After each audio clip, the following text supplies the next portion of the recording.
बताइए क्या बड़ी से बड़ी, जिससे 125 और 94 को भाग देने पर प्रत्येक दशा में शेष 1 रहे।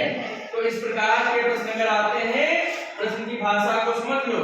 जब बड़ी से बड़ी संख्या पूछे तो समझ लेना वहां पे आपको मात्रा निकालना है, महत्तम समापवर्तक निकालना है, आपको HCF निकालना है, GCD निकालना है, ग्रेटेस्ट कॉमन डिवीजन निकालना है। तो देखो बेटा इसमें क्या है, प्रत्येक दशा में शेष 1 है। तो 125 और 94 ये दो संख्याएं हैं, तो इसमें प्रत्येक दशा में शेष पद बच्चों क्या है, 1 है। तो जो 1 शेष पद है इन दोनों संख्याओं से घटाने पर आ गया 124 और 93। अब 124 93 का हम मात्रा निकालेंगे।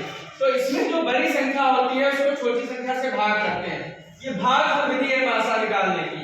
तो 124 को हमने 93 से भाग किया, तो 93 कम 93 माइनस करने पर 31 आया। अब 31 और 93 में कौन बड़ा है, 31 93 में 31 बड़ा है। 31 93 में कौन बड़ा है, हाँ 93 बड़ा है।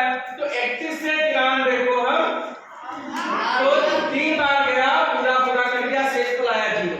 इसका मतलब क्या हुआ कि 93 और 124 124 93 का जो मात्रा आया है वो 31 आ गया। क्या गया, 31। अब बच्चों जब हम इसका सत्यापन कर रहे हैं, इस 31 से हम ये मूल जो संख्याएं हैं, दोनों मूल संख्याएं कौन है, 125 और 94, इनको जो मैंने भाग किया है, तो 125 को जब हमने 31 से भाग किया, मल्टीपल से भाग किया, तो 4 बार गया 124 आया, शेष बचा 1।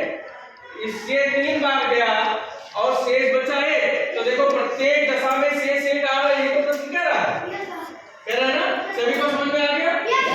हाँ, तो ऐसे प्रश्न का भाषा याद रखना, लैंग्वेज याद रखना, अगर ऐसे प्रश्न आते हैं तो इसी प्रकार से करेंगे।